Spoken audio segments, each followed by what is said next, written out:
I was the community manager at a co-working space because the pay was steady and I liked having keys. My role was to run events, onboard members, and keep the building calm. My plan was to get through a 3-month contract and bounce to something real. The place ran on vibes and access control. If the coffee was hot and the doors worked, people acted like we were changing the world. If either failed, they turned feral. I could handle that. I could handle the petty shit, the stolen chargers, the passive-aggressive Slack messages. The grown adults acting like the printer was my personal responsibility. I did not know how to handle a group that treated humiliation like wellness. A wellness leadership collective leased the back wing and started holding nightly circles. At first it was harmless. Candles, breath work, everyone smiling too hard. They moved in fast, like they'd rehearsed it. Soft lamps, a little altar-looking table, a whiteboard full of words like alignment and integrity. They talked like customer service reps who learned therapy words.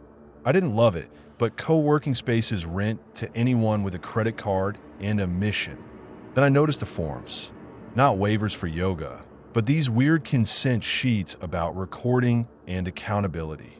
I asked one of them, casually, what they recorded. She gave me a blank smile and said it was for growth. No details, just growth.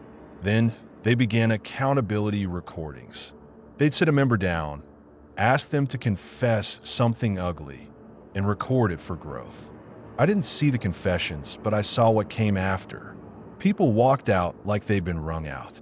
Red eyes, shaking hands. That fake calm, where you can tell someone just got pushed past the line and now they're trying to act normal so they don't fall apart in public. I started getting complaints that back wing members were staying late, using meeting rooms without booking, leaving candles lit. I walked down there one night to shut the place down and found a phone on a tripod and a ring light pointed at a chair. Not a workshop setup, an interrogation setup, just dressed up in warm lighting. I told myself it still wasn't my business. Then the leaders started orbiting me. Always calm, always clean, like she never sweated or panicked or snapped at anyone. She started asking me to join just once so I'd understand the culture. I said no. I didn't explain. I didn't soften it. I said no and went back to work. She smiled like she accepted it, but I felt it land wrong, like I just refused a demand and she was filing it away. After that, my access badge failed at random doors. Not all the time, just enough to make me look stupid. Supply closet, side stairwell, mail room. I'd tap and get red. Tap again, red. Third time, it would click open like it wanted an audience. Members started noticing. Someone joked loud that I was getting kicked out. I snapped back harder than I meant to, and I could feel eyes on me. That's what they wanted, a reaction they could label. Complaints at my boss about me harassing members. That word showed up over and over. Harassing, unsafe, aggressive. The emails were vague in that slimy way where they don't accuse you of one clear thing. They accuse you of a feeling. My boss pulled me into the glass office and did that tired manager act, like he was disappointed but still trying to help. I argued. I asked for specifics. Dates, names, anything. He kept repeating the same bullshit about tone and community standards.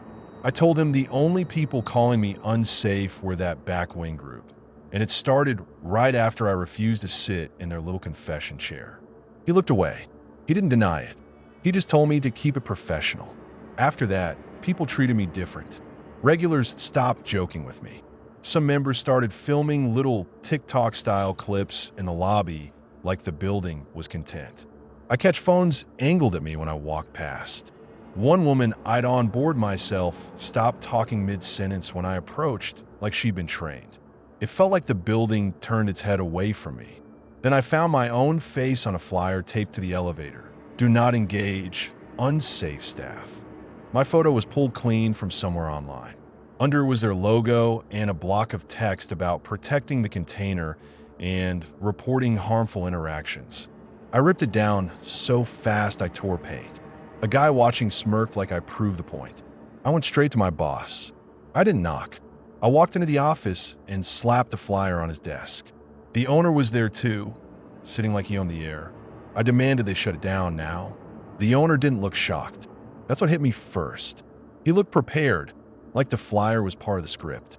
He said they had serious concerns. I told him this was defamation, straight up. I told him to pull cameras, pull access logs, pull anything. I told him I was being targeted.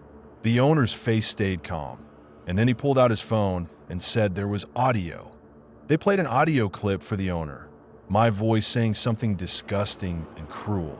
It wasn't me, but it was close enough to poison the room. The clip had my cadence, my little pauses. It even had this annoying throat clear I do when I'm pissed and try not to swear. And I was saying vile shit about members. Racist shit, sexual shit, threatening shit, stuff that makes your stomach flip just hearing it. I stood there frozen because I couldn't fight it the normal way.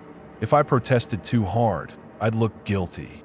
If I stayed calm, I'd look calculating. My boss asked if I'd been drinking. I lost it. I told him he was a fucking idiot. I told him it was fake, and I demanded they show me where and when it was recorded. The owner said it had been sent anonymously, and they had to treat it as credible. I told him anonymous meant nothing. He said they had to protect the community. Protect the community. Like I was a contaminant. I got fired on the spot. Papers were already printed. My boss slid them over like it was routine, like we were discussing a late fee. I told them to escort me to my stuff because I didn't trust anyone in that building anymore. They didn't even argue. They treated me like a risk, like I might steal a monitor or attack someone. I packed my shit fast, hoodie, charger, little desk plant, and the whole time I could feel people watching through the glass like entertainment. I handed in my badge. That killed me more than the firing. Losing access, losing my keys. I walked out and sat in my car with my hands clenched on the wheel until they hurt. Then my phone started buzzing. Unknown numbers, texts, calls, back to back. I blocked one, another popped up. It felt coordinated, like a swarm testing whether I'd pick up. I drove home and kept checking my mirrors like an asshole. That night, 3 of them waited outside my apartment, building with groceries like they were doing me a favor. They stood there in that stupid soft posture, bags in their hands, smiles on their faces like they were delivering kindness. One of them tried to hand me a bag and said I owed the group closure. I didn't even understand how they got my address that fast. I hadn't posted it anywhere. I told them to get the fuck away from my building. One of them said I was escalating. Another one said they were here to support me, like they just fire me out of love.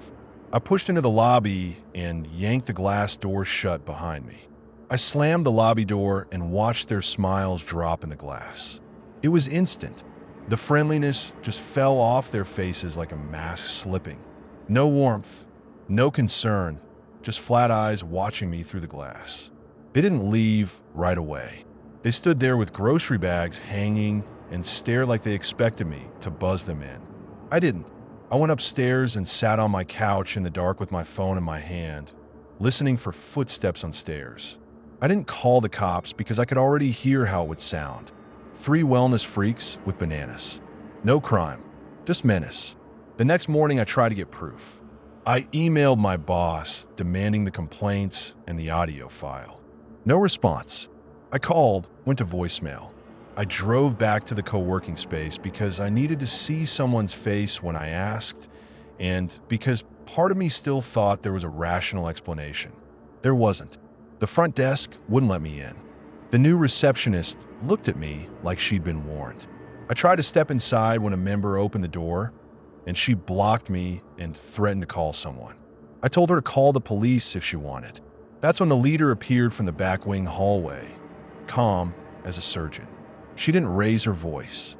She didn't threaten me outright. She offered me repair. She said I could join a circle and take accountability for harm. I told her to go fuck herself. For 1 second, her face did something ugly, like irritation mixed with satisfaction. Then it smoothed back into that clean smile.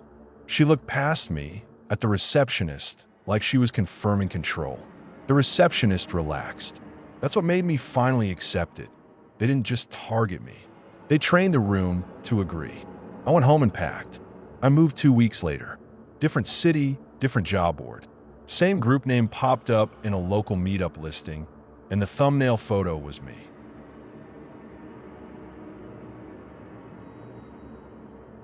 I was working nights as an emergency unit clerk because my rent jumped and my second job ghosted me.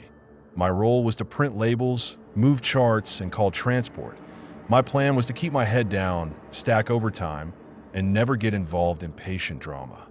I sat at that desk like a toll booth. People rolled past me bleeding, screaming, puking, handcuffed, sedated, half-dressed, and my job was to turn them into paperwork that moved them down the line. Wristbands, stickers, face sheets, stat, labels that meant nothing because everything was fucking stat at 2 a.m. I didn't want stories. I wanted hours. The first weird thing was how often the same kind of patient fell on the same shift. Psych holds, detox, people nobody's family came for. Not the normal drunk trip and eat shit in the parking lot. These are always inside. Always after they'd been quiet for a while. Always when we were short of tech. The nurse would hiss my name, shove the incident packet at me, and I'd do what I do. Log it, timestamp it, file it. Then I'd see it again later in the system, and it wouldn't match what I submitted. At first I thought it was normal editing. Fix o tipo, clarify dos, whatever. But it wasn't that. Whole lines got swapped like someone rewrote the past. Time slid around in neat chunks. Unwitnessed fall at 1:12 became patient found seated on floor at 1:32. Witness names appeared like ghosts. A tech who wasn't even scheduled suddenly assisted. The nurse who'd been in another pod suddenly present. Nobody told me. Nobody asked me. It just happened. Every time. The end result made the unit look cleaner, calmer, safer. Like the building itself was covering its ass. I brought it up once, casually, like a tired worker asking about a broken printer. I told Charge I saw changes after submission. She didn't look up from the tracking board. She said, "Stop poking around. You're not paid to be a hero." I laughed because that's what you do when you need rent money. Then I started paying attention without meaning to. You can't unsee a pattern once it grabs you. The falls kept coming. A detox guy slipped in the bathroom and came out with a split eyebrow. A psych hold fainted during vitals and woke up with wrist marks like she'd been dragged. She kept saying, frantic, that somebody came in while she was alone. The nurse told her she was confused and pushed meds like it was a mute button. I watched security stand by the door, bored, and I felt sick because the whole unit ran like that. Minimize, sedate, move on. One night a guy came back from imaging with his mouth packed in gauze and blood seeping through like spit. He'd come in shaky and sweaty, not violent, just scared in that raw detox way where your skin doesn't feel like it belongs to you. I printed his labels, slapped the band on, did the checklist. They took him down for CT because of a fall prior to arrival. He left pale and talking. He came back, and it looked like somebody tried to stuff his face shut. The nurse glanced at me and said he bit his tongue, like it was nothing. Like people bite their tongues, so bad you need that much gauze. I stared at his chart, then at his mouth, then at her. I asked if Yinti saw him. She snapped that imaging was backed up, and I needed to do my job. That's the tone that turns you into a target. I shut up. He couldn't talk. He kept trying. He made these wet, choking noises around the gauze and looked straight at me like I could fix it with a printer. I slid him a clipboard because it was the only thing I had. He tried to write, and his fingers shook so hard he tore the paper. The pen scratched holes. He drew something like a rectangle, like a door, then jabbed at it like he meant room. He wrote a word that looked like boot or B00T, then gagged and the nurse ripped the clipboard away. She didn't even pretend to be gentle. She told me to stop feeding into it, like I'd handed a psych patient a knife instead of pen. After shift, I couldn't drop it. I checked the camera request log the next day. I had access because clerks do the stupid routing, requests, forms, signatures. I pulled the time window for his transport from imaging back to the unit. It was there, neat as a stamp. Malfunction, not no coverage. Not system down. Malfunction, like the camera chose to be blind at the exact moment someone's tongue got shredded. I forwarded it up the chain. Not to be brave, to make it someone else's problem. I sent it to my supervisor with a short note about documentation integrity, because that's the only language hospitals respect. Within hours, I got yanked off the desk mid-rush and marched to an office I'd never been in. HR, not my manager, not risk. HR, with a compliance guy who smiled too much. They didn't ask about the patient. They didn't ask why the camera malfunctioned. They asked why I accessed the log. They asked if I understood minimum necessary. They said privacy violation like it was a hammer, and they wanted to see if it would crack me. I told them my role required access. I told them incident reports were being rewritten after submission. The compliance guy stopped smiling and said I wasn't trained to interpret systems. HR slid a form toward me and told me to sign that I understood policy and would stay within scope. I refused at first. I asked for a rep. HR said flat I didn't have one. Then she did the part that actually worked. She mentioned my future, my record, my ability to remain in good standing. She hinted at reporting me. She talked about investigations like they were already decided.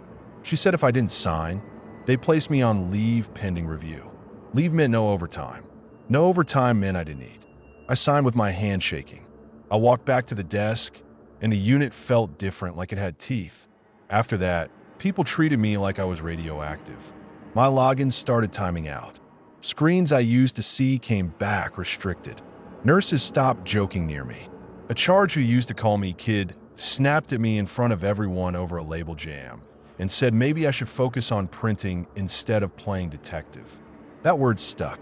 Detective, like noticing a lie makes you the criminal. By the end of the week, they had me signing forms to transfer those same patients to another facility. The paperwork came at weird hours. Always late, always rushed, always the same type of patient. Psych holds, detox, the ones with no visitors and no one calling their phone. The nurse would shove the packet at me and demand labels, transport sheet, face sheet, all of it now. I'd ask about accepting doc or consent and get shut down. Handled, already approved. Stop asking. I pushed once, one time, and the nurse leaned in and told me, low and mean, that if I kept slowing transfers, I'd be the reason someone dies. That's how they win arguments in a hospital. They use guilt like a knife. And the transport guys, that's what finally broke my denial. Hospital transport is usually kids in scrubs and sneakers, bored and chatty. These guys weren't that. They showed up in heavy boots, black, scuffed, like work boots you wear when you don't want people to grab your ankles. Same boots, over and over. Same tread caked with dirt that didn't match our clean hallways. They didn't joke. They didn't introduce themselves. They waited with their hands folded until the nurse finished whatever she was doing behind the curtain. Then they rolled the patient out like a pallet. One night, one of them came to my desk without a stretcher. He set down blank sticker paper and tapped it once. He looked at my badge, then at my hands, like he was deciding whether I was worth the hassle. I told him I needed a chart number. He said, "Print what's in the system." No threat, no volume, just that. It hit harder than yelling. I felt my face burn. I wanted to call security. Then I remembered the camera logs and the malfunction stamps and HR's form sitting in my locker like a leash. I printed the labels. After that, I stopped trying to be smart. I stopped checking edits. I stopped peeking at logs. I stopped warning myself with screenshots in the bathroom. I did what they trained me to do, move the work. When someone fell, I printed the packet and didn't flinch. When someone came back from imaging bleeding where they shouldn't bleed, I stared at the keyboard and pretended I saw nothing. I started leaving my phone in my locker because even the idea of recording felt like a trap they'd love me to step into. I quit months later when my lease ended and I could afford to be unemployed for a minute. I told everyone it was burnout. I said nights were killing me. I didn't say I still hear the gurney wheels in my head, the squeal as they cut past my desk, the way it sounded like something being dragged away while paperwork made it official. I didn't say I still see that guy's shaking hand try to write boot through blood. I didn't say the scariest part wasn't one monster moment. It was how fast a whole unit can teach you to shut your mouth. By the end of the week, they had me signing forms to transfer those same patients to another facility, and I started recognizing the transport guys by their boots. I stopped asking questions. I just printed the labels and listened to the gurney wheels squeal past my desk like a confession.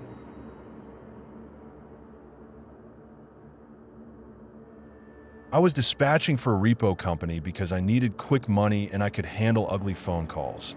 My role was to assign drivers, confirm plates, and update the skip trace notes. My plan was to work 6 months, clear my debt, and quit before it ate me. The office was a strip mall box behind a title loan place, the kind of place that smells like burnt coffee and stale sweat. 3 monitors, cheap headsets, guys in work boots bragging like they were doing God's work. The software ran our whole world. One screen with names, Vince, addresses, notes, another with plate reader, hits popping in real time like a heartbeat. A hit would ping, and everyone would lean in. Drivers would text me photos of easy grabs, cars still ticking hot, and I'd type recovered, like it wasn't someone's life getting yanked sideways. I stayed clinical.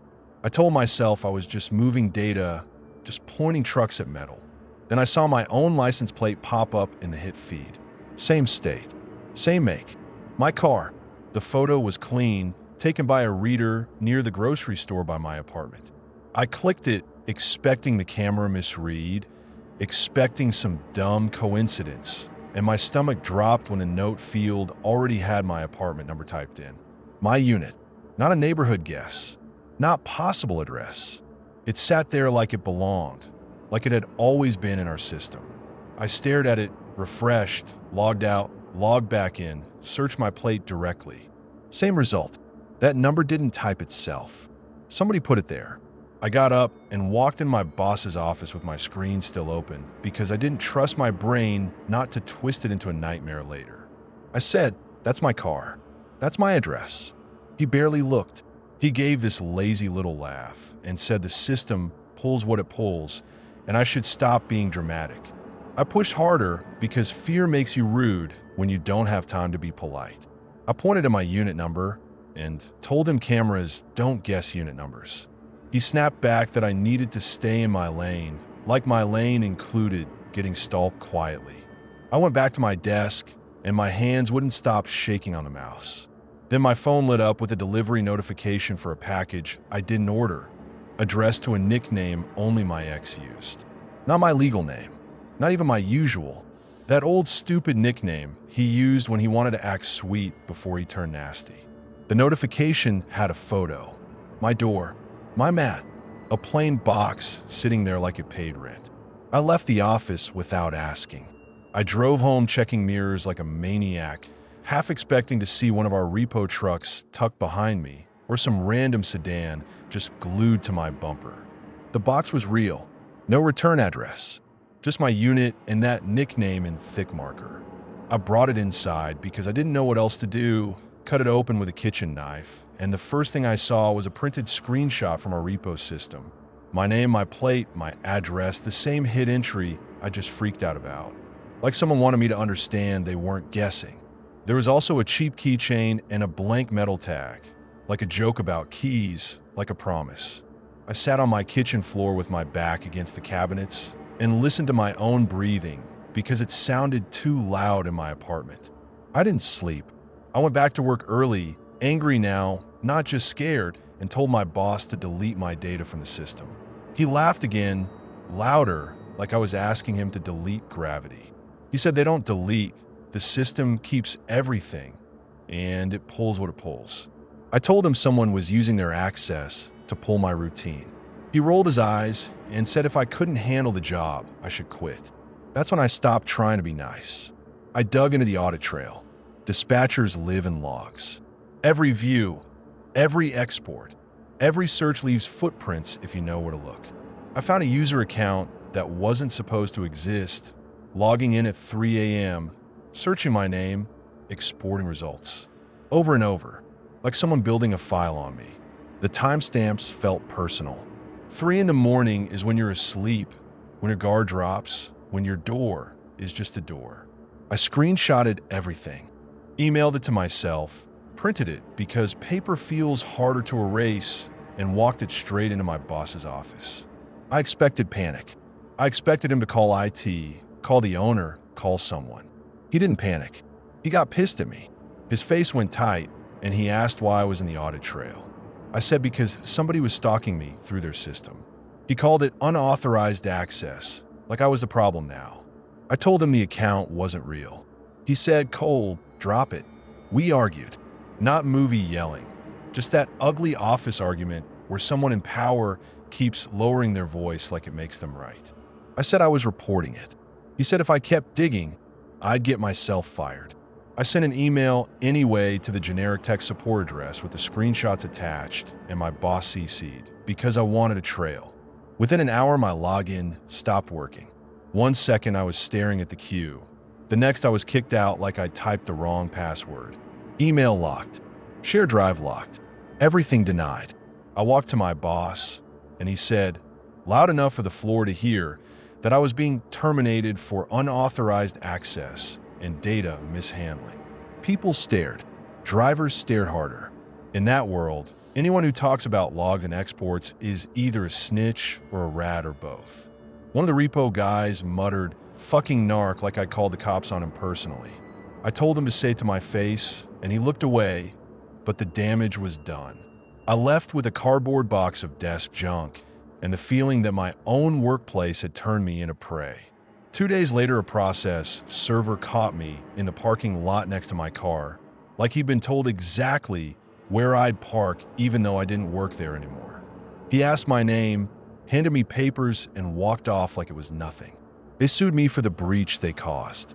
They accused me of exporting proprietary data. They used my audit trail access as proof I was the one digging. It was surreal reading legal language that treated my fear like a crime scene. I called my boss, and he didn't pick up. I emailed him, and it bounced. I tried to talk to the owner, and suddenly nobody had time. That's the part people don't understand. Nobody had to jump me. Nobody had to hold a knife to my throat. They just wrapped my life in paperwork and watched me choke on it. I filed a police report and got the same dead-eyed questions. Did anyone break in? Did anyone touch you? Do you have injuries? When I said no, the tone shifted to polite boredom. Civil matter. Like stalking only counts if there's blood. Meanwhile, those weird texts kept coming. Little lines using that nickname. Little hints that someone knew when I got home, when I left, when I turned lights off. I changed passwords, changed routes, parked blocks away, started locking doors I wasn't even in because I couldn't stand the idea of someone testing knobs while I slept. The lawsuit forced me into survival mode. I spent money I didn't have just to get a lawyer to make it stop. The company offered a settlement fast if I signed something saying I wouldn't talk about their system. That was the loudest admission they could make without admitting anything. I signed because I needed the bleeding to stop, and because I realized the whole point wasn't to win in court. It was to crush me until I shut up. The last time I drove past that office, I saw one of the drivers outside smoking, looking at my car like he recognized it, like he'd seen my plate in the feed too. Maybe he had. Maybe he didn't. Either way, I kept driving. I didn't get chased. I didn't get threatened with a knife. I got erased by paperwork, and whoever wanted my routine didn't even have to touch me to own it.